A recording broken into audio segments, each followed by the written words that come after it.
mind starting the recording? We're on. Awesome. So I would like to start off with an acknowledgement that we live and work on the unceded lands of the Dena'ina people and thank them for their past, present, and future stewardship of the land on which we live. With that, we'll go to the roll call. Okay. Alyssa. Here. Jonathan. Here. Anna. Here. Lindsay. Here. Tasha. Nolan. Here. Carla. Here. Jimmy. Here. James. Here. Okay, Madam Chair, you definitely have a quorum. Awesome. Thank you. So Lance, I know we have to approve the agenda, so forgive me if I'm getting this wrong. I'd like to add an item, but I have a question first. Since I missed the last meeting, did we have, Anna, were you able to like kind of introduce yourself at the last meeting? And if not, can we pop that in the agenda real quick? I did. James and I were both there, the new members, but I'm happy to do that again today. Perfect. Oh, that's okay. I know we're going to chat, so I just wanted to make sure that it happened. So perfect. I'm glad you and James got a chance to. So can I get a motion to approve the agenda then? This is Lindsay. Motion to approve. Thank you. This is Nolan, second. Thanks, Nolan.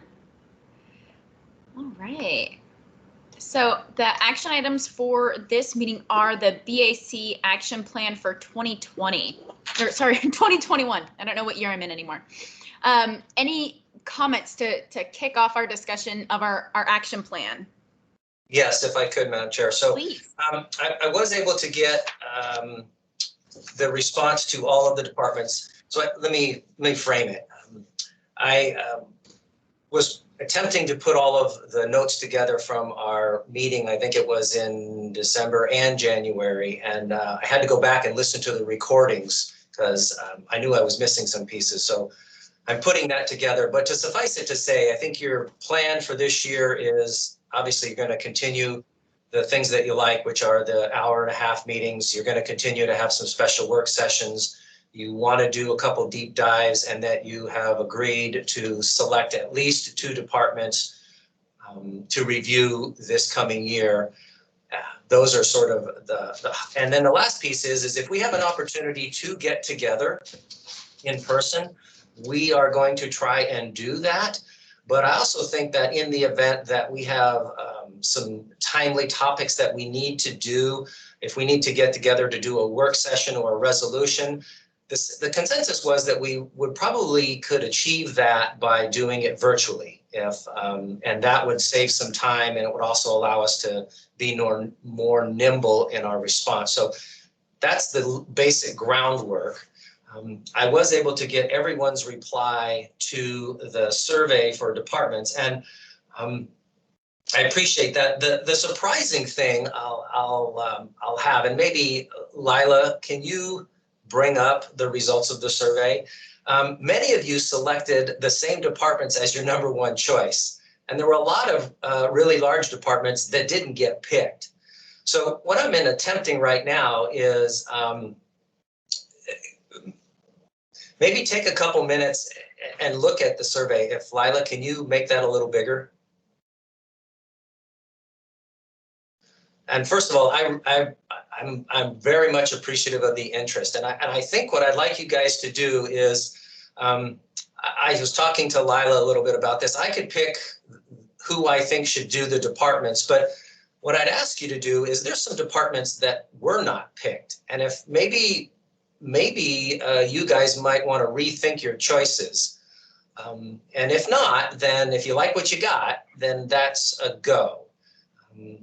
But the HR did not get picked. And so HR is, maybe that's something of interest to somebody. If not, that's okay. But APD did not get picked. Last year we had one BAC member take a look at that one. That is always a topic of interest. APD is obviously got a lot going on, but maybe since you couldn't see who was picking what. You elected not to choose it because you thought everyone else was going to choose it, but they didn't. Transit did not get selected. And then, Lila, if you could go down, the only utility that got chosen was the port. And so, and Lindsay, I think, early on, she's got 3 departments as her number 1. And frankly, I think that's great. The mayor, the attorney, and the muni manager. They're all pretty light. And I think that while it's 3 departments, it's pretty light choices. So, Madam Chair, I'm kind of torn what to do for department assignments right now, and I want you guys to be comfortable either what I suggest you do, but at this point I'm having a little bit of a struggle making sure that everyone gets at least 2 departments. So I'm open to how you'd want to move forward. The other department that I don't think got selected was, Lila, if you could go up a little bit. I don't think development services got picked. So that's the department that basically is in charge of permitting and review. And to your guys' credit, I don't think any of you picked the same department that you had last year. I think Jonathan did have finance, and he picked that one again just to see if that would be what has changed. But there's a lot to be had there, and if we want to honor that, that'd be great. So I'm open to thoughts from the commission. Hey, Lance, I know there's some comments in the chat. So Anna said that she's game for whatever. She would take AWWU, APD, real estate. I also offered to take APD. I know personally I did exactly what you said. I knew that that another member had APD last year and just assumed that they would want it again. And so I kind of made my choices based on that. Would it be helpful to folks to, if we were to send this out and let's see. Jonathan, did you have a comment? Jonathan, did you have a comment? Yeah, and that was exactly going to be my comment, Madam Chair, was just the process of going through this. It doesn't seem to be a great use of our meeting time to kind of verbally hash this out. But if this were sent out, I would certainly be willing to amend my choices and extend my choices, and then let Lila kind of, Lila and Lance deliver us from there. I think that sounds great. Anna. Yeah, I also would be curious, just as a new member, what departments were reviewed last year. I mean, obviously there's still plenty to do, I imagine, but that would be helpful too. We can send you that list. I mean, I can go through the list right now, but I think to Jonathan's point, I can, when we send this list out, Anna and everyone, I will remind everyone what departments were selected last year. So, perfect. Yeah, after I saw the responses, I was, it wasn't necessarily surprising as it was, wow, you all have the same interest in a lot of different things, in a lot of things. So, again, improving the process on how we do the selection. So if it's okay with you and the members of the commission, I see a couple of hands up, maybe. Yeah. Then I'll ask Lila to send this out now and then have you guys take a look at it and you can adjust. And if you want to get back to me by Tuesday, then I will get it back to you next Wednesday with some assignments. Before we switch topics, James has his hand raised. James? Yeah, I was just kind of curious. Are there any departments on there that seems to be neglected year after year since you've been doing this that doesn't get reviewed at all? No. Or do they all end up getting reviewed? Through the chair, James, this last year was the first year that we did it. Okay. And so I think we just kind of started that process and it was, I believe, pretty successful. And I do believe the commissioners that did it found it helpful too. So I do think that the other lesson that commission members learned last year was it wasn't as much work as they thought it was going to be. So that's why collectively they agreed to do more than one this year. Because last year we narrowed it to one since it was the first year we did. Okay? Excellent. And then I will make the assignments unless there's some serious objections. And if you have preferences in the meantime and you want to send them in the chat, please do so. And we'll put a bow on this thing and move forward, and I'll start scheduling department head meetings. Thank you for all your work on that, Lance. Appreciate Yeah, it. my apologies for not getting it completely wrapped up today to get started this month, but we will get started soon. Awesome. And I'll let people read the chats. There's some funny chats going on, so I'll let folks read that as they go. So the next up on our agenda, if there's nothing else on that, are the informal reports. So I believe we have Assemblymember LaFrance on the line. If you wouldn't mind giving us the assembly report, that would be wonderful. Thank you, Alyssa. I'd be happy to. And good morning to everyone. Thank you very much for your service on the commission. A few items. So at last Thursday's special assembly meeting, we appropriated the second round of coronavirus relief funds. This is $35 million for rental relief directly from the federal government to the municipality. It can only be used for rental relief, and there's some frustration it can't be used for mortgages, but I know there's optimism that this will change, and hopefully that's the case. Last week, well, we had a meeting on the 26th and we did not finish, so it carried over to the 27th. But one item we did get to, or a series of, on the 26th were the bonds. And there were 6 proposed. All will be going before the voters. And I will note that the area-wide facilities bond, which was originally put forward as $8.055 million, was broken up through an amendment to separate the Chugiak Eagle River Senior Centers and Lusac Library for $1.15 million. We also approved a special tax levy to go before the voters to pay the costs of leasing equipment for APD. This would include body-worn cameras, digital evidence management, computer-aided dispatch, record management system, and in-car cameras. This is an amount of not to exceed $1.840 million, which is $5.32 per $100,000 of assessed taxable property. And I know you all have discussed that in your meetings before. I did want to note that we appropriated $250,000 to complete the IT backbone, which is a prerequisite for the cameras, APD's IT backbone. And that money was taken from this year's projected alcohol tax revenues that were going to go to cover shelter costs. That money actually was able to be reappropriated for this year only because the health department received some grant money, and some of those costs are also FEMA reimbursable. And this will enable the those upgrades, which are already underway, to continue. The administration and APD have committed to an end of year implementation date for the body cameras, and the Assembly has committed to appropriating funds to meet this target date.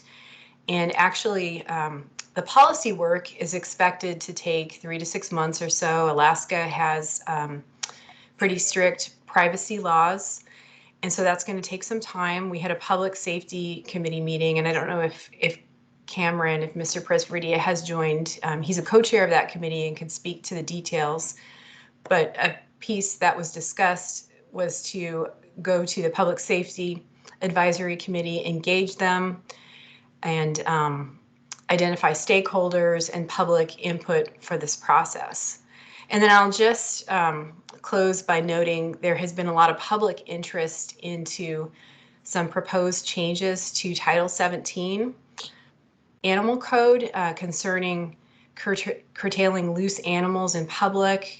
Apparently, this discussion has come about because of complaints of loose animals in public, especially on trails.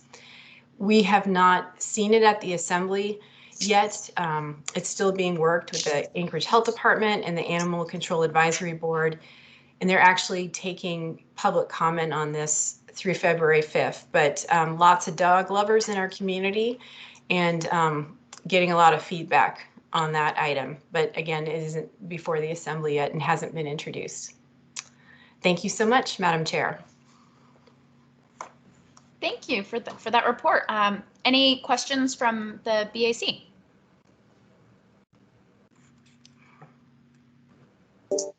Alyssa, Jonathan has his hand up. Thank you. My apologies for not noticing that. Jonathan, please go ahead. Yeah, I just want to, thank the Assemblywoman for her time in coming here today, and I guess acknowledge that the Assembly was able to find a way around the body cam issue that that while it uses the alcohol tax money, it doesn't divert from the expressed intent of the voters, and we're able to do that in part because of some of the flexibility of the CARES Act federal funding, and that's really good. I do want to express that, as a community member, I bumped into this issue around the alcohol tax a couple of times over the last weeks as the Assembly was considering how to address this. And unanimously, what I heard was, I hope that the Assembly isn't veering from the original intent of the voters of approving this tax. And so I just want to reiterate as a commissioner that because the commission has said it before, it is really critical that the assemblies and administrations stick to the intent of the voters when using this money, because it is a moment of trust in approving this new tax. And so I hope that we won't see future attempts to kind of deviate or add to the list of things that this can be used for. So I know it's nebulous, and I know it's hard, and I know there's a lot of worthy stuff out there, but I think somebody has to say, hey, the voters are watching this one, and it's coming up. So thank you.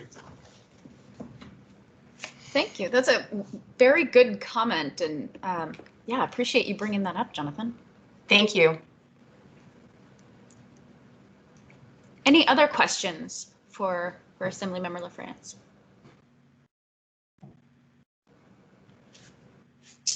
Okay, I had one question, and if it takes too long, we can always take it offline. I was just kind of curious about the decision to lease the equipment. Is it, just cost consideration, just didn't have enough to be able to purchase it outright, or is it kind of being used as a pilot project? I'm just curious if you can speak to that at all. Sure, and thanks for that question, Madam Chair. This is a best practice, and I believe that actually Mr. Wilbur could speak to it better, but essentially this is becoming the standard practice that departments are using for this equipment, and we had taken this approach with some equipment for the fire department, and in terms of value, it's better value because I believe it includes like the training and upgrades, and I'm just looking at the documents to see if, I mean, I don't have the business case in front of me that breaks out, the difference in purchasing versus leasing, but it is my, understanding that this model is becoming a best practice as it's more cost effective. But again, Mr. Wilbur could probably address that. I'll just add that the ballot measure isn't just about body cameras. It's also about a lot of technology that APD uses. It's their CAD system, it's their reporting system. So it's a lot of software. And what we're doing is software as a service. And since the technology changes so fast, it doesn't make any sense to bond for something that's going to get dated so quick. And as Assemblymember LaFrance noted, this is sort of the best practice, even with the body camera piece. There's so it makes sense because it's a lot of technology and a lot of changes. And if there's upgrades or softwares or repairs, this approach was the best business case to make it so. And again, as Assemblymember LaFrance mentioned, it's a similar philosophy that the fire department took last year, but glad to share that business case information to the commission. And Lila, if you could remind me, please, to do that, that would be great. And that's a great question. So thank you, Madam Chair, and thank you, Assemblymember LaFrance. Appreciate it. Thank you both for your responses. Really appreciate it. And thank you for being here to give us the assembly update. Really appreciate your being here. Thank you for the opportunity. I appreciate the service of all of you and look forward to working with you this year. Excellent. So next on our agenda, we have the Anchorage School District report.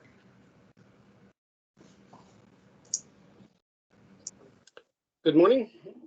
Hi, my name is Andy Ratliff. I'm the director of the Office of Management and Budget for the Anchorage School District. I have with me Jim Anderson. He's our Chief Financial Officer. And we are going to kind of go through the report that we gave to the board. We submitted our budget to them on Tuesday. So that's all public. And I believe you guys have a copy of our budget book. But really, we just kind of want to give you the presentation that we gave to them.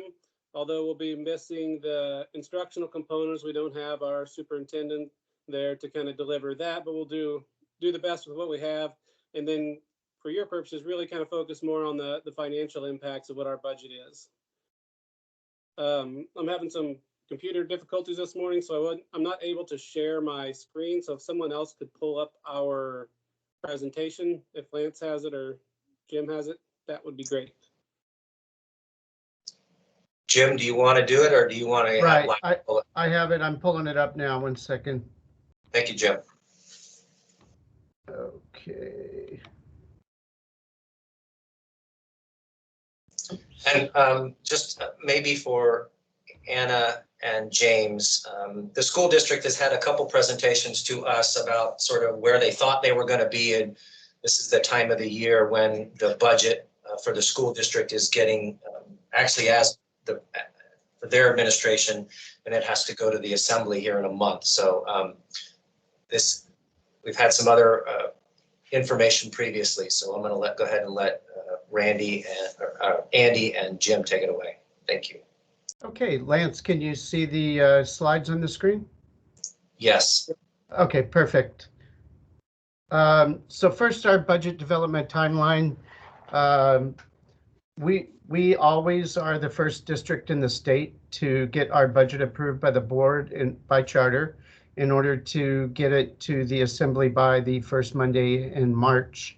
So we briefed it this week, the preliminary budget, and we've been working on it for some time. I think most of the folks on the BAC are aware that we had 4,500 less students this year due to COVID, and they went to a variety of locations, to other school districts, mostly Matsu, private schools or statewide correspondence schools. And so we've been trying to work the metrics to get a projection for next year, which Andy and I will talk about it in a little bit. You will see on this slide that the assembly, we anticipate by charter, we'll approve our budget by the end of March. But the one thing we're going to do different this year is once we've demonstrated that we can fully reopen our schools, provide a safe environment at K through 12, we anticipate sending out a community enrollment survey in April to all of those parents who move their kids out of our district to one of those other programs and potentially revise our projected enrollment for next year, which would potentially, if it was very large, prompt a revised budget, and large being either way, right? Whether the enrollment comes back or the survey comes back and we think it's going to be much, much lower, or we think it's going to be much, much higher. And we have some other unknown variables, which we'll talk about further down. So our school board, within the past month, after working with the community in dozens of meetings over the last year plus, provided new board goals. So this will ultimately, and we'll get to a slide, change the way we develop the budget into a year-round process in order to better ensure that we're focusing the resources. And usually money, people think resources is money, but really our resources are people and equipment and curriculum to be able to accomplish the education mission. And of course, it does require money to do that. But we are going to focus on these 4 board goals from now through 2026. Reading being the first. The superintendent's also been given guardrails on things that she won't do. And so that will cause a significant number of changes in the way we do business and operate. Biggest, and this has been discussed community-wide for a while, is really equity, not leaving out underrepresented groups in our lottery and special choice programs. The workforce, HR is ramping up to try to get a more diverse workforce. You can see the other two. The last one, I think, has been certainly supported by the Anchorage Assembly for several years, as well as the district. And we are going to make a more concerted effort to improve mental health services, whether it's through cooperative agreements with volunteer agencies or other things, but we are certainly going to continue that focus. So bottom line, this is what the preliminary budget addressed in December. Andy put together a pro forma document which gives the projections as if everything we're doing this year were to translate over to next year, with the exception of metric-based adjustments, our deficit would be $28 million. And this budget did address that. We maximized ESSER 2 funds, which we'll talk about in a little bit, really to avoid a significant number of personnel reductions, i.e. a large reduction in force. And it would have been in the number of 250 plus people in order to make up for that deficit. You can see the rest of them. Don't really think we need to focus on that. From a money perspective, we expect the students to return back to the district next year, but not all of them. Currently, we're projecting, based off discussions with principals who talk to families, with some of our homeschool programs, and how they're seeing families that, when it's safe, have already indicated that they want to return to in-person, face-to-face education. We think about 75% will return. Again, the April survey, we may or may not adjust that projection.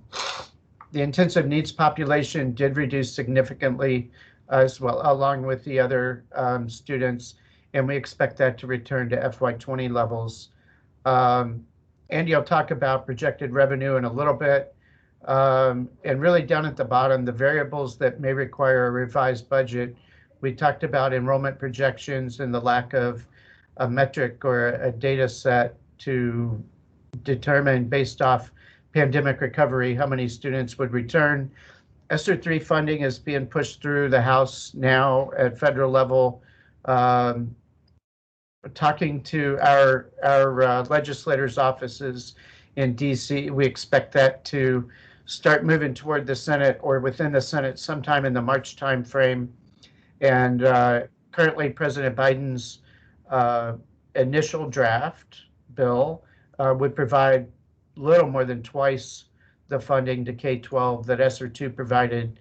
So if and when that happens, at whatever dollar amount, if it's significant, could also trigger potentially a revised budget. Most on this line are probably carefully tracking that the House still hasn't formed in Juneau. The Senate has, but regardless, their legislative timeline, I'm unaware of a time in which they passed the state budget before the Assembly, by timeline, was forced to pass ours. So I don't think it will be reduced, because ESSER 2 rules require that they fund education at K through university level at an average of 2017 through 2019. So, but we'll see what happens during the session.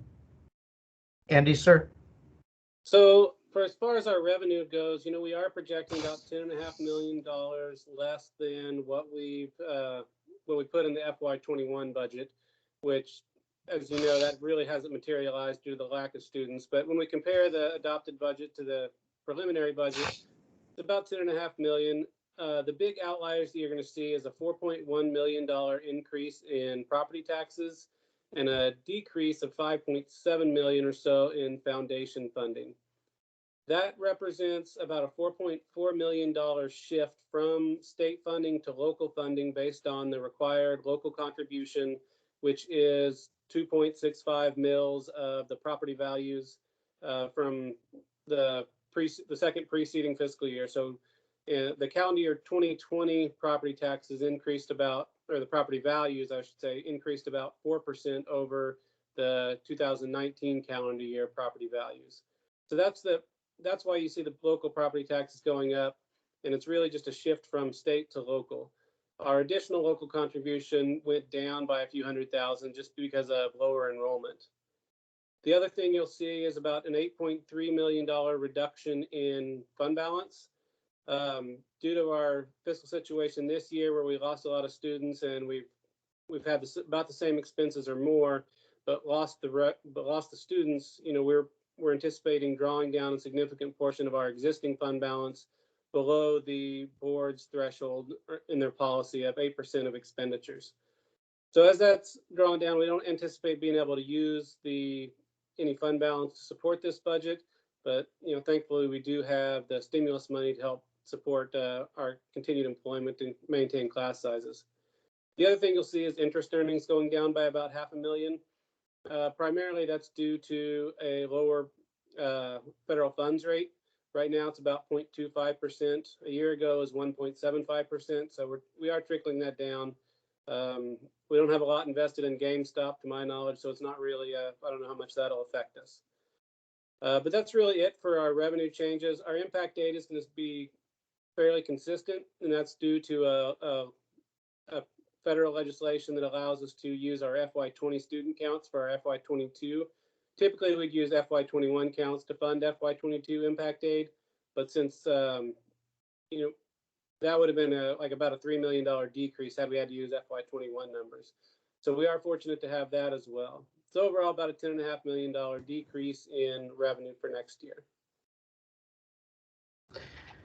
So the district is starting up a strategic plan task force into 5 buckets, if you will. And you can see what those buckets are. I'll focus on budget development.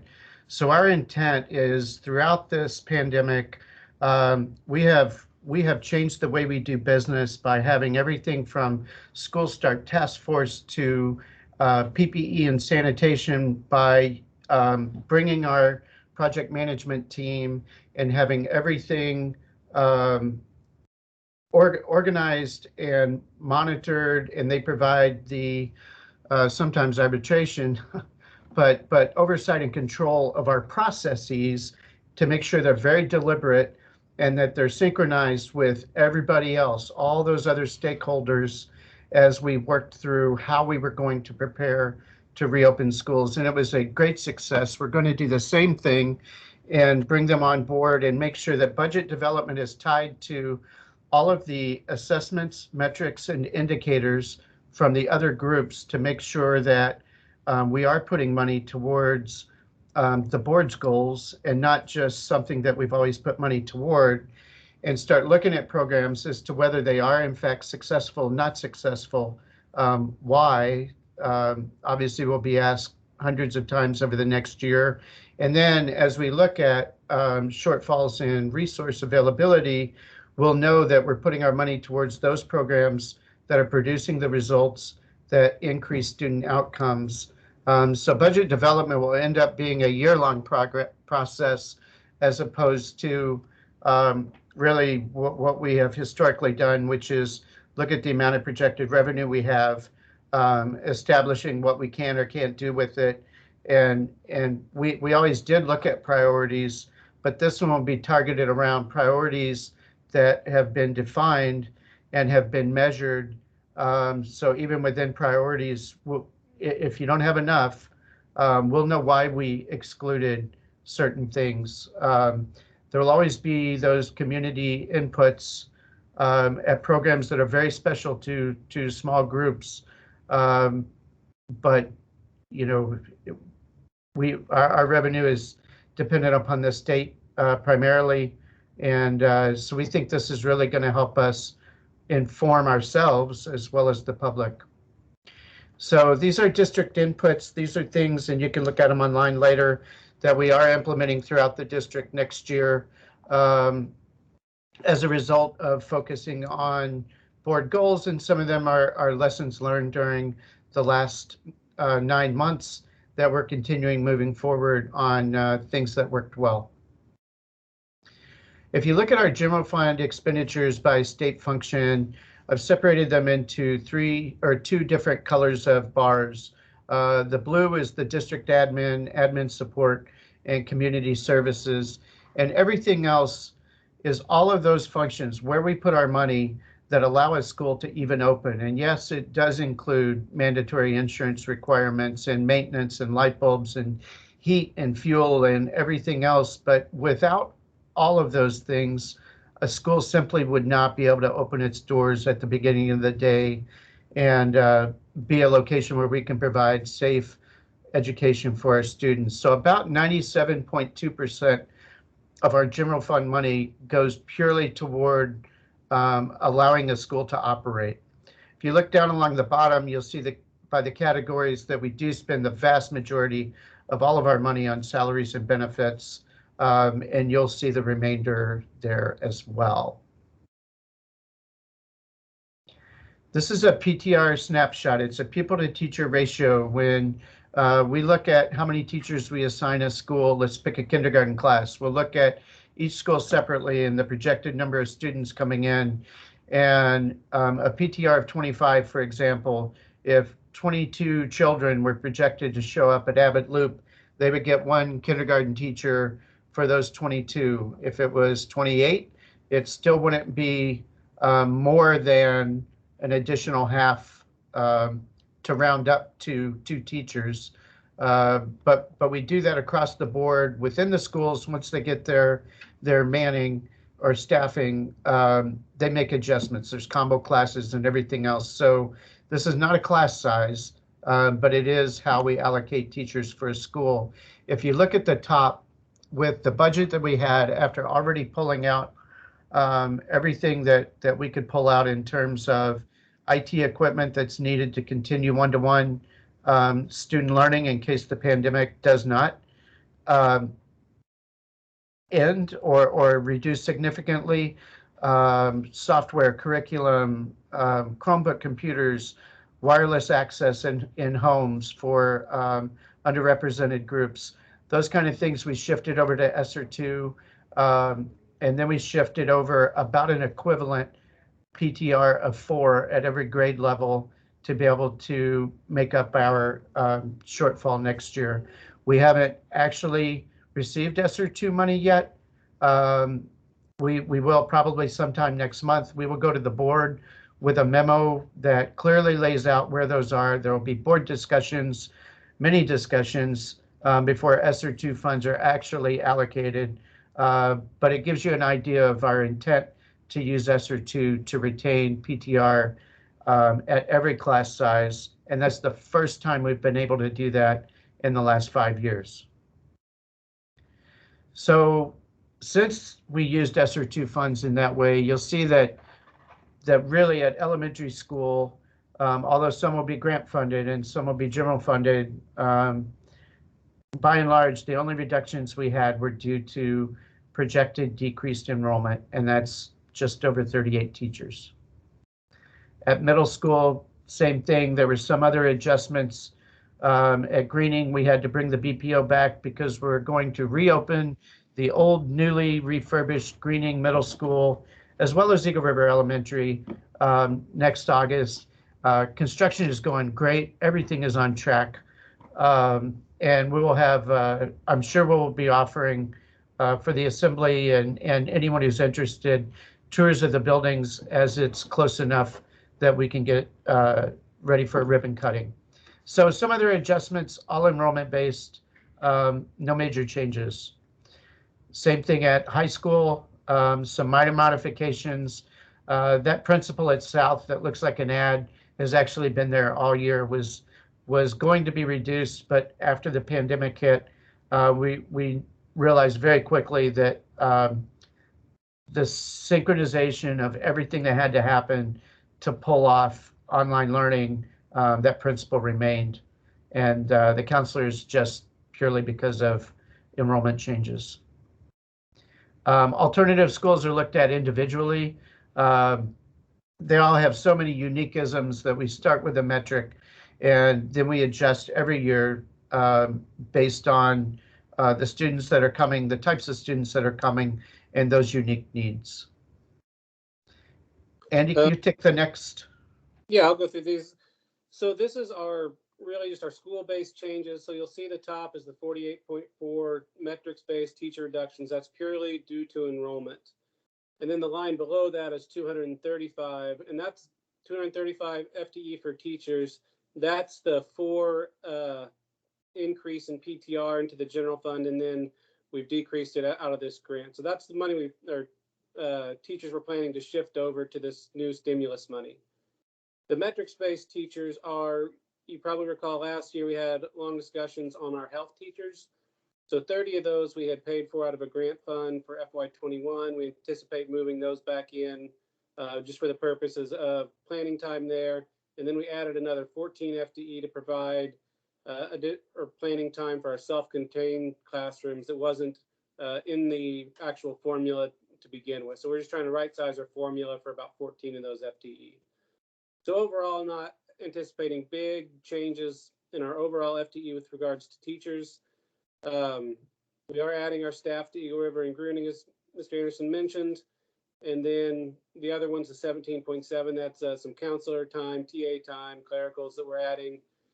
By and large, the reduction is within our kindergarten TAs, as we're just anticipating fewer kindergarten classrooms. As we look at our demographic projections, we don't see as many kids coming back in those grade levels. Then there's some one-offs for our virtual program, our assistant principal at South, as Jim mentioned, and our virtual programs, as we're trying to kind of relook the way that those programs are working. Our charter school changes, they added about 11.2 FTE and about $6.7 million total. So that's FTE and contracted services, supplies, things like that. Predominantly, that's due to our charter or our family and frontier charter schools, our home schools, as their enrollment has doubled or tripled in some cases, just grown by leaps and bounds this year. They're expecting the majority of those families to stay with their programs as they come back in for the fall. So we had a pretty big increase in charter schools, but it wasn't in our neighbor or our facilities-based charter schools. It was all within our correspondence. Our special service changes, there's not a whole lot of change here, with the exception of our special ed preschool classrooms. Those were in place for this year. We were looking to get a state grant this year for the preschools, but that didn't materialize. So we did use some general fund money to be able to support those programs. So this reflects us keeping those programs within the general fund and not really expecting to get the state grants as far as budgeting purposes go. Other district-wide changes, we didn't really make hardly any changes to the rest of the district. The finance technician, as I said, Family and Frontier and our Paideia, our statewide school that the district operates, since those grew so much, it's a lot of processing time that we have to spend looking at these reimbursements to families. As they submit reimbursements to the schools processes those to our financial system, and we have to review and process them out of finance. So that workload has also doubled or tripled, and we're getting months and months behind on approving these requisitions and getting families reimbursed. The charter schools, a lot of that 11 FTE that they added, about almost half of that was clerical, I believe, trying to get their schools shored up to be able to handle those payments as well. Some of the bigger line items, the teaching and learning substitutes and addenda, we were able to cut some of that substitutes and addenda, as that was in reference to our pilot program and the training that was needed in FY21 to implement math curriculum. And then we had about $1 million new line item for that ongoing math curriculum for FY22. The other one, big one's IT decreased quite a bit. A lot of that money was shifted into our stimulus grant. And then, the only other big line items were changes to our attrition estimates and our indirect cost for having a $50 million grant, as well as increases in insurance and supplies, which were very minimal. But the last big item is a pupil transportation deficit.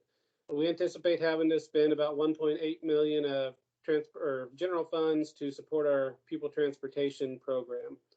We're also requesting, I think, around 2.7 million of property taxes to support the transportation, as well as we've just, the state hasn't increased our transportation funding, our per student funding for, I think this will be year 7, I believe, that we haven't had any increase. So we just keep outpacing that, and we really don't have the ability to cut routes, as we don't have families leaving from entire streets. It's just 1s and 2s kind of all over, and we still have to pick up we have to still make the same number of stops and pick up fewer kids with the same number of buses.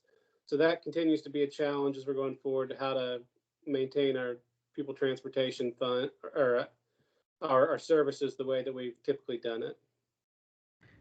And as Jonathan mentioned that in the chat box, we're well aware that improving access to lottery programs, a big chunk of that is transportation. And although we have a deficit, we've got to figure it out, because we have students who otherwise would go to a school where maybe they would really blossom and grow. It's the right school for them. It's just, how do they get there when, for no fault of the child, they can't get there? So we're taking that on as a personal task that we have to figure out. I don't have a solution yet, but we will certainly improve that over time. So this is just a rehash of the slide that was earlier. Next steps are budget approved naturally by both the board and the assembly. The April enrollment survey that'll go out to families who left the district, and we're potentially going to send it out to families to try to get an idea of kindergarten as well. We will develop a revised budget if required. We understand we will have missed the timeline to alter local taxes, but we will certainly do that. The last thing is the strategic plan task force. Having been a part of this as we developed it, I got to tell you, we have a lot of confidence that it really will change, not just, hey, we got to make $20 million in cuts. What are we going to do? And then we try to find the very best way to do it, knowing all year long that you're categorizing things as to success or maybe not success in certain programs. It's going to help us really justify and provide more clarity, not just to ourselves, but to the community as to why we're putting money where we're putting it. So at that, I will pause for questions. Thank you both for that presentation. That was fantastic. And I know there's been a couple of comments going on in the comment section. Jonathan, do you want to speak to any of those comments that you've made, or does anyone else have any questions for Andy and Jim? Well, I just wanted to say I appreciated the comments. I mean, the presentation was great, but I did appreciate the fact that the district has noticed that the lottery programs are less diverse. I am was a lottery program parent, and at Chugach Optional, and the current principal has done great things in terms of bringing in a more diverse student body by hosting an ESL camp in the summertime. And the fact that the district made this great change a couple of years ago about, instead of a paper application being submitted at every program, now it's an online application. But really appreciated the comments and the recognition that, the barrier right now is really about transportation, and about the fact that the people that aren't going to those programs are the people that don't have the flexibility in their jobs to provide that transportation or to show up and do the parent hours, and that just shouldn't be a burden. It shouldn't be a barrier to those kids participating in those programs if those programs are the best options for them. And so just want to acknowledge and recognize the work that the district is doing in this area and appreciate the fact that it was included in this presentation. Well, thank you, Jonathan. I appreciate that. We have Tasha has a question, and then we've got Lindsay. Thank you. So my question is, when I was looking at the budget, what types of employees are included in the instructional category? So the instructional category with both regular instruction and the special ed instruction is those teachers and staff that are face-to-face with students the majority of the time. So it's classroom teachers and teachers' assistants for the most part. In the back of our budget book as well, there's a link, or there's a appendix A in our budget book actually has the state functions and describes in more detail what's allowable in each state function too. If you're bored. Thank you. All right, Lindsay. Yeah, Sorry. so I was just going to kind of piggy off of Jonathan's comment and maybe not necessarily push back, but from a different angle. I think that one of the really smart moves the district has made is putting those charter schools inside of existing neighborhood schools. So for example, Government Hill. And I think that that's drawn in a lot of parent support that they might not have otherwise had in the form of, a pretty active PTA that may have been non-existent before that program came in, and also resolve some of the transportation challenges that you have with regard to these optional programs, building it inside a neighborhood school. And I also think that it allows people to, or it helps people stay within their neighborhood school rather than chartering them out to other programs. And so I think that the more that we can build upon that structure within, for example, I look at Willowcrest that has no PTA and that is constantly, looking for, they rely on community support. I mean, at least that has been my experience working with Willowcrest as an organization. And so I think that the more that we can find those schools and encourage kids to stay in those schools and to bring parents into those schools, I think that we can also address those transportation challenges with the lottery programs.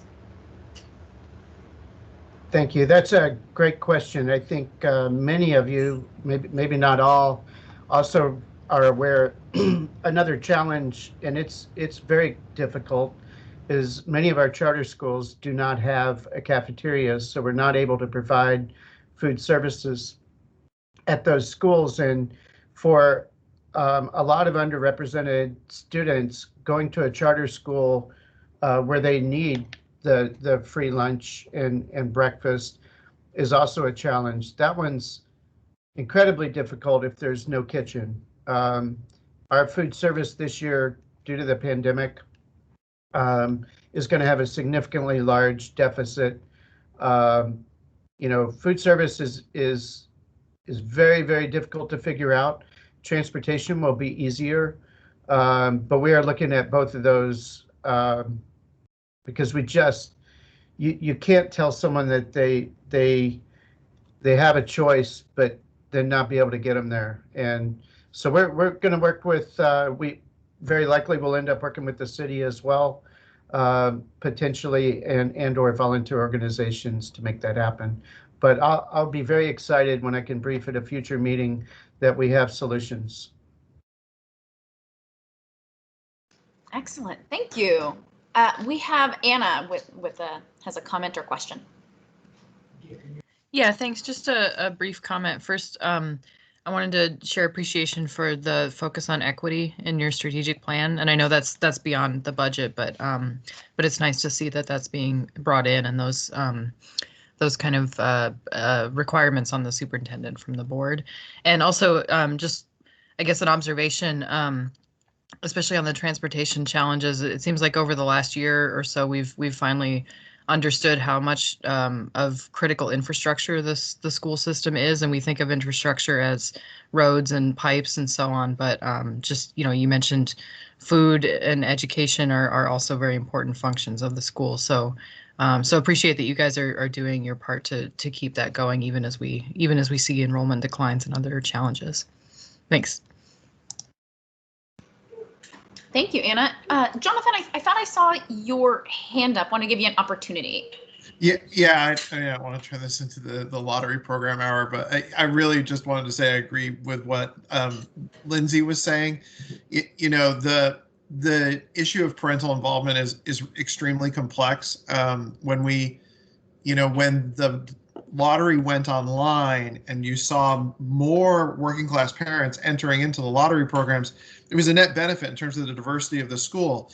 But the schools also took a hit, that the schools that had really active PTAs and were these standalone charter schools, those parents were not used to contributing or able to contribute monetarily or in terms of time in the same way as parents who are better well off kids. And so I think this is one of the issues that we could spend hours just on this topic, is how do you have these benefits and how do we build good, strong PTAs and organizations all the way throughout. So I just want to say I really appreciate Lindsay's commentary there, because it is a deeply complex issue, and it's just one with a lot of unforeseen consequences, and it's just something we have to be aware of.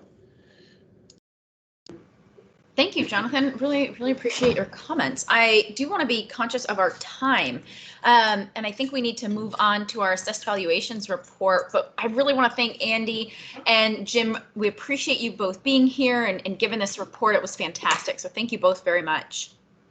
Madam Chair, this is Lance. If I could, before we go, can we talk BAC responsibility and time when it relates to the school district's budget? Yes, please. As the school districts mentioned, this is going to get introduced to the assembly on March 1st. The assembly will then act on it probably, I think, the 23rd of March. So do I have that right, Andy or Jim? Is that about the schedule you're looking at? Yeah, I believe so. We'll submit it on March 1st, and then it'll be introduced on the 9th, I believe. Yes. And then voted on the 23rd. So I would recommend, Lance, if people want to see what the discussions are at school board level as to why changes may or may not be made, that we do have a school board meeting on the 16th and a finance committee meeting next Wednesday, and potentially another school board meeting, as we've had in prior year budgets, where people could dial in and listen on Zoom as to why changes were made, if they're curious. And also, public comment is open to everybody, right? So for anyone who has input and feedback, it might make it easier for someone to understand why it looks a little bit different than what Jim and Andy talked about. Okay, so my point is that if the BAC is going to take an action or make a resolution to the assembly about the school district's budget, does that need to occur in February? And if it occurs in March, when should it occur? Because I need to schedule. First of all, they need to have the time and what to do. I would also ask you, gentlemen, what is it that you want them to do? And then when do you want them to do it? I need some help. Right. Yeah, and I think, a couple of things that we're looking at also is, if you want to see changes in the budget, that's most definitely need to be directed towards the school board. The assembly's role in this is to approve our upper limit spending and our tax request, and that's it. They don't make programmatic changes to our budget. That's all done at the school board level. So keep that in mind. I mean, if you're discussing what the role of the BAC needs to be, if the BAC thinks there needs to be actual fundamental changes in what we're purchasing with our money, then that needs to be directed to our school board. Okay.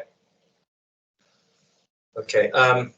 Again, to maybe the Lance, I would think we would need a letter from the BAC early March to saying that they support the preliminary budget, and that would be or late February if the assembly wanted to include that in their first reading. I think their first meeting in March, is it the 8th? The school board, No, the assembly, the 9th. the 9th. So it would, in a perfect world, a letter from the BAC in support would occur before the 9th. Okay, well, that gives us a target for planning, and then I'll coordinate with the chair and I'll coordinate with you two to figure out what is it that we want to say. And then I think for the BAC members, if there's something that you've heard that you have concerns with or that you want to make sure that is retained, let's go ahead and start those thoughts, and then we can put our position together if the BAC wants to weigh in. So that sounds like a great path forward. All right. Thank you. Thank you, Andy. Thank you, Jim. And so our next presentation is with property appraisal, Jack Gadamus. Jack, we have about 25, well, actually we have about 20 minutes left. Do you have enough time to share your highlights on the program? Yeah, if there's questions, great.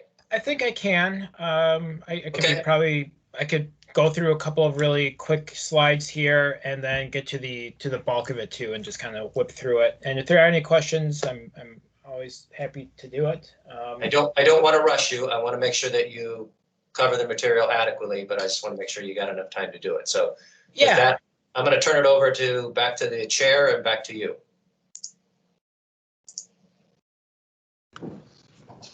Thanks, Jack. You're welcome to take it away whenever you're ready and share your screen. Okay, I appreciate it. So I'm going to, let's see here. I hope this is the right one. Hopefully,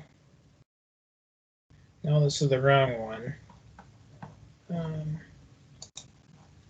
I'll share my screen. That's what I'll do. So hopefully you're able to see my screen here.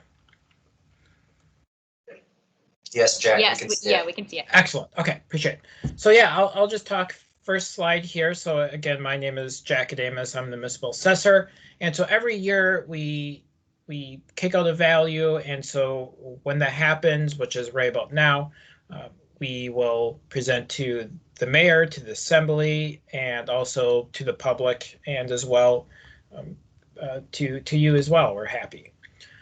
Generally, what I like to do, and I'll be very quick on this one, is just really show what we do, what our main goals are. At the bottom, you can see exemptions and valuation.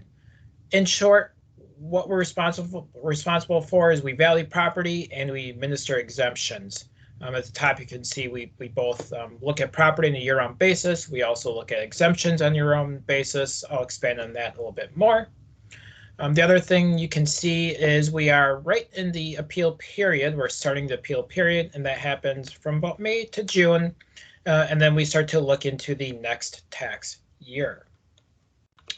So one of the big things for this year is looking at the total versus the taxable value. Total value for this year, $46.9 billion. And when I say for this year, this is tax year 2021. The lien date is January 1 of the year. It's up this year by about 0.3%. So not huge, but the total value is up. As you can see, residential 57%, commercial at 22%, personal property at 6%, and then the two yellow pie slices, 11% and 4%. Those are your fully exempt property. Now that pie changes. You can 46.9 billion is total. About a quarter of that is exempt when you also include partial exemptions like your residential exemption. And so when you look at the taxable value, excluding all exemptions, that pie really does change. 62% for residential now, 30% for commercial, and personal property at 8%. And again, the taxable value, this 35.2, this is what really is based on the mill rate, and essentially, paying for the cost of government. Expanding a little bit more on that taxable value, that last pie chart on the right that we saw, that 62, 30, and 8%. Just a little bit more detail of where that is residing. And you can see the first top there, the residential single family, $16.8 billion. I mean, that's single family, that's by far the value, the bulk of the value for Anchorage. Very, very interesting there. Commercial, you look there, it's relatively more flat as far as valuation distribution. Industrial property types, 3.1 billion. It's bigger, but we also have a lot of industrial. Hotels, you can see at the very bottom of commercial, very big buildings, but we just don't have a ton of them like we do with some of the other. Personal property. So this one here, just to let everybody know, personal property, we don't have 2021 values yet. That will happen later this year when businesses file their personal property. So this is really 2020 values, 2.7 billion for business. I'll expand just a little bit on that towards the end of the presentation. The other thing I want to address and point out here is exemptions. So at the top here, we have mandatory, which is state required. So it's a state statute. And then we also have at the bottom, we have optional. So back at the top, senior disabled vet, almost $2.7 billion for senior disabled vet. This is the $150,000 off of your assessed value. This increased about 5% compared to last year. Last year was roughly about 2.6. And if you actually look a little bit more history, I don't have a chart to expand on it, but it's been about a 5% increase for several years now. And I think it's just really showing that we're aging as a population with a lot of those seniors. Then you can see municipalities, so moving on with those, municipality, education, federal, state, those are all your government fully exempt property. And then you got your fully exempt non-government properties as well. At the bottom, optional, this is what we chose as a municipality to exempt. By far the biggest here is the residential, that 20% up to $50,000 off of the value for taxable. $2.2 billion is what residential is. So really the two big ones here, you can see the senior disabled vet, the top almost 7 billion, residential 2.2. You know, if you're a property owner and you qualify for an exemption, you can really save some money. But speaking of that, one of the things I do want to let everybody know, and that we've been trying to make this as public as we can, is we do have a team that's dedicated to reviewing exemptions. Ultimately, the goal for this is to ensure that people who qualify for an exemption receive an exemption, and people who don't qualify don't receive the exemption. And there's at a high level, very simple step process of what we're doing. What we're first doing is we're looking at a very large data set. We have a lot of exemptions. We have over 45,000 residential exemptions. We have over 18,000 state senior disabled veterans exemptions. So that's a lot. What we do, we first compare. We look at the PFD. We look at addresses. We look at rentals. Anything that might indicate that particular exemption may not qualify. Once that happens, we flag them and we send a follow-up letter, and then we work with that property owner. And you can see step 3 there. That's really the bulk of the work, is really working with that property owner to give the right due process to them to ensure that, you know, that they either verify or don't verify, and obviously we have to ultimately make a determination. For 2020, we've identified a little over 1,900 exemptions that we're ready to contact the owner. But we don't just send all 1,900 letters ready to go. We really do want to make sure that we do have that customer service focus. And so we do small batches. We just recently, several weeks ago, sent about 100 of those initial contact letters. For 2020, we removed about 230 exemptions, which you can see in the green. I have the green with the no entry sign. And the reason why it's green is because really that sums to about $14 million of assessed value that becomes now taxable. And so that really does shift the burden and save other people money. And finally, we are trying to be proactive. Maybe some of the reason for the increase in senior exemptions is we are sending out letters to property owners that we think may qualify for that senior exemption letter. If there's no other questions, I'll move on. The other thing I want to talk about here for a project, so we talked about that one project with the exemption review team, but we were also doing the computer assisted mass appraisal project upgrade. This was approved 2017. We started in 2019. It is the same vendor as what we currently have, although it's a different system. Having the same vendor does help. There's benefits to that. At the bottom, you can see there's really 4 phases and then they go live. Right now, we're in the build and validate, where we're basically building a test environment. We're looking at it, we're validating the fields, and we will be later this year going and moving into the testing and training component of the process with a go live expected to be early next year.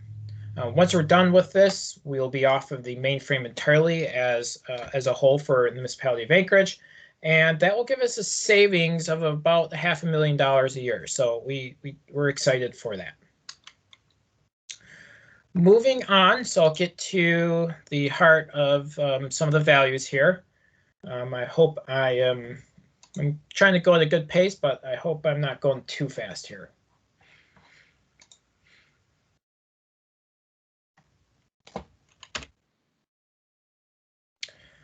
Taxable new construction. This one I think probably is going to be of interest to you. It's always an interest to Lance and his team because it does have a direct relation to the tax cap. You can see here spanning 2006 to 2021. We have the taxable new construction, that line at the top there. That's the total. This is in real dollars adjusted to 2020 dollars, and you can see it really early 2000s is quite high, and then it really went down in the 2008-9 era. And you can see in the last 3 years, it really has went down. If you look at the red, the residential column there, that's been relatively stable-ish, but you can see the blue, which is commercial, has really declined there. And a little bit more detail on that for this year. Residential, $120 million of taxable new construction this year. It's down 14%. And commercial, about $30 million. And you can see right there, down 56%. We had a lot of permits this year, but it seemed like there's a more government permits than there was commercial permits, which then just turns out to not be taxable. At the end of the day, about $150 million in taxable new construction, and we are down about 25% from last year. Moving on to residential property. So taking out new construction, so we're just looking at existing real estate. What do we see and what are the values doing? First line here is single family. Again, single family is the bulk of the value as we saw in one of those first slides, early slides. Single family is going up this year on average by about 1.6%. Duplex, triplex down about 1%.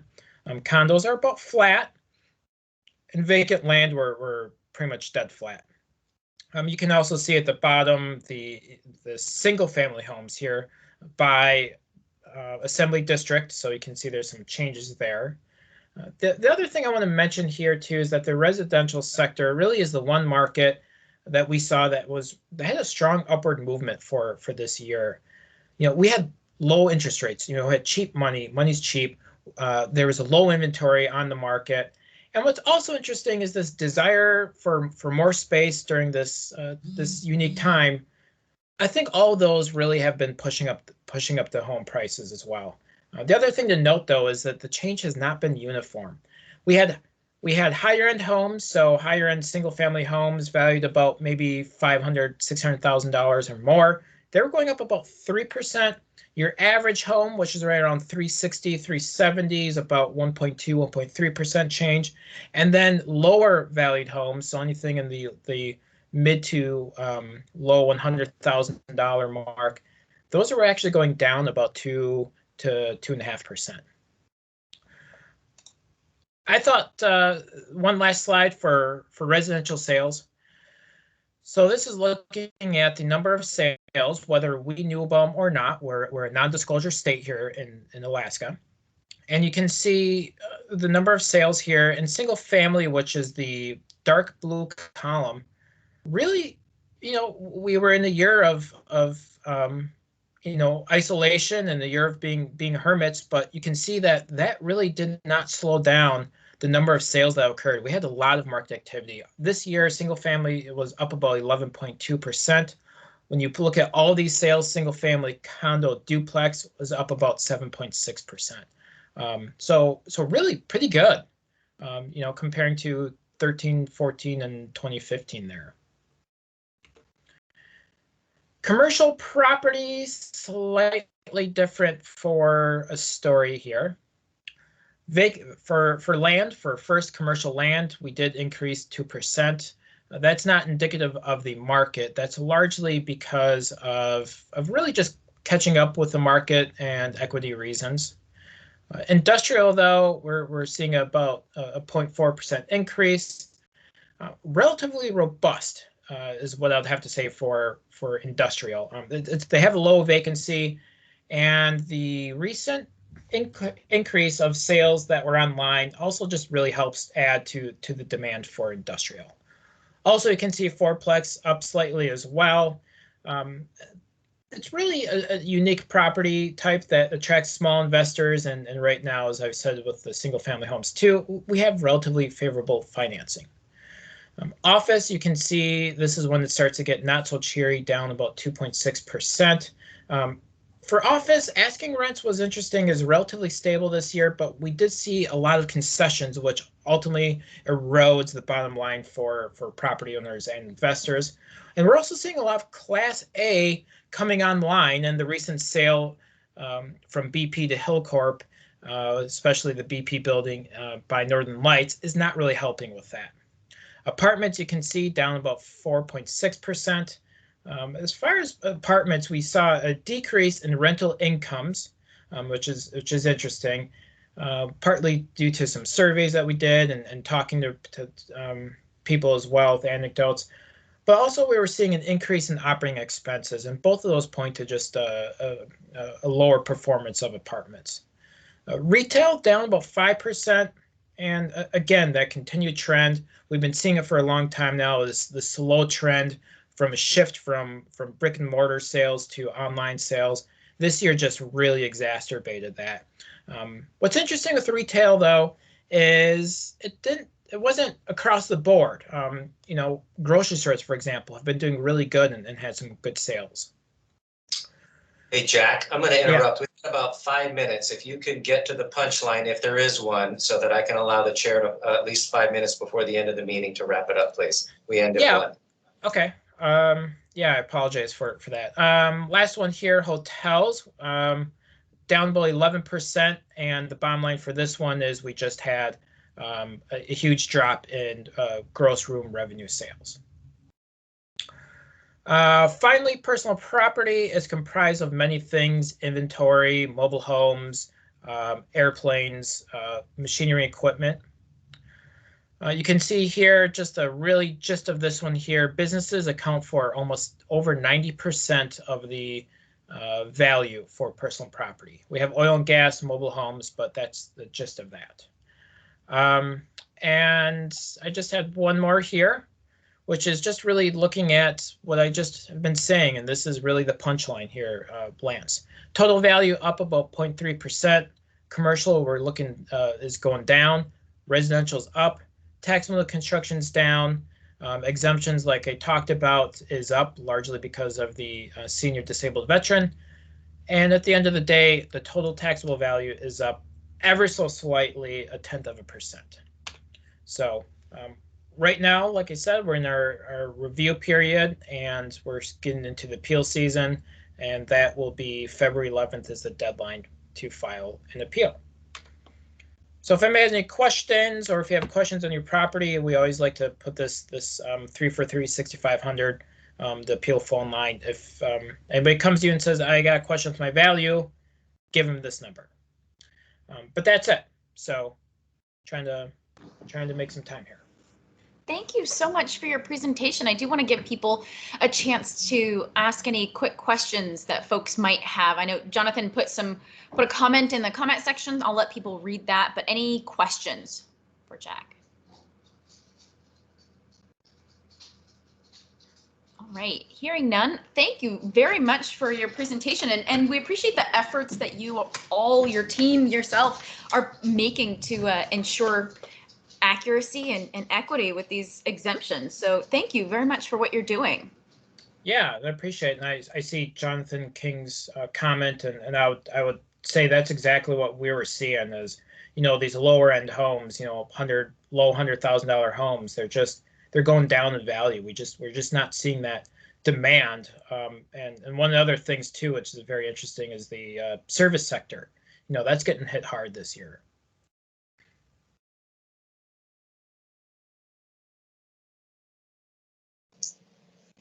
Thank you, Jack. Sorry, thanks. I was struggling to find my mute button. Sorry about that. All right. So we are tight on time. Lance, can you give us the OMB? Sure. I'm going to have Lila send out the schedule. We sent out the schedule for first quarter budget revisions to the directors, and I sent it to Desiree, so the assembly has it.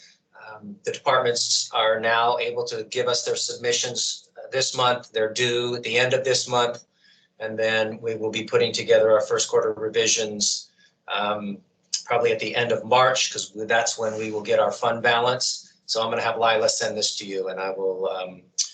I think the last thing I just wanted to ask is, talking to the chair, members of the commission, there's some interest to have a presentation from an ICER economist, and I'm going to look to a lunch hour on the 18th of this month.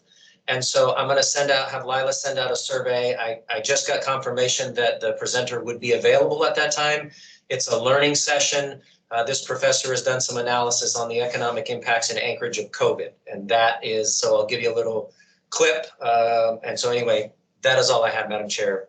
Those two items. Here's the schedule. And if you're interested in a presentation from ICER, I'm going to try to do that as a session on the 18th. And that is all I have, promptly. Thanks very much. Really appreciate it, Lance. All right, I see Tasha saying that the 18th sounds good. Sorry.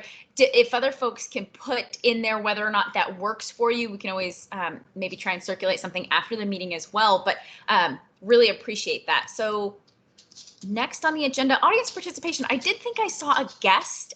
It might just be one of us whose name didn't come through, but did want to open it up in case we have any questions from the audience and from the public.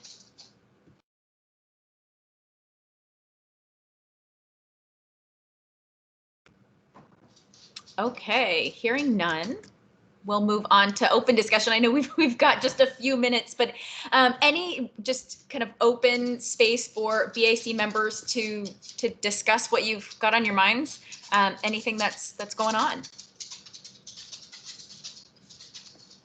Anna, please go ahead.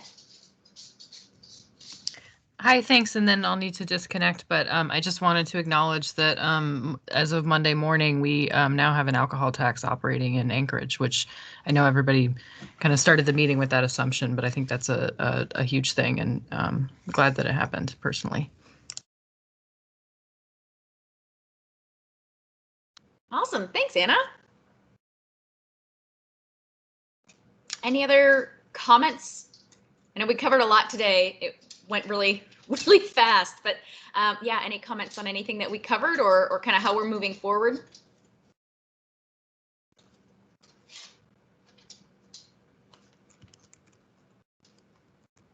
All right. Oh, wait, I see Tasha. Okay, I was just about to move on. Yeah, Go. it just kind of came to mind last minute. So thinking of CARES money, and if we have any left, I know that my neighbor, Jasmine Smith, has been doing the work for the gift cards. And there were a whole bunch of folks that had applied that they had to, I think, do a lottery system to see who was able to get assistance. And I'd wondered if there was any conversation about if more money could be allocated to that program so that everyone could get the assistance that they requested. Because it wasn't a whole lot, right? It was like $300 to $500 per household. And I think another $1 million or something would have covered it. I just don't know. Yeah, that's a fantastic question. I don't know if Assemblymember LaFrance is on and can speak to that at all, or Lance. Let me take a step at it, Madam Chair. Tasha, I know that they were not able to get to cover as many of the requests that they had.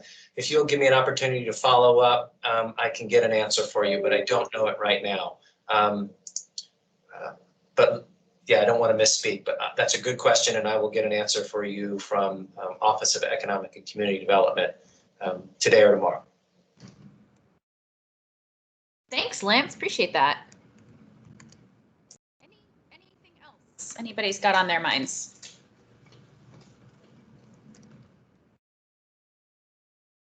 All right. Well, our next scheduled meeting is March 4th, and then we got the April 1st and May 6th. But in between now and then, judging from the comments, it was looking like the 18th was working for folks for that special session to have Dr. Kevin Berry come and discuss impacts of COVID and economically and some of what we've done as a municipality and how that has helped from a health perspective as well.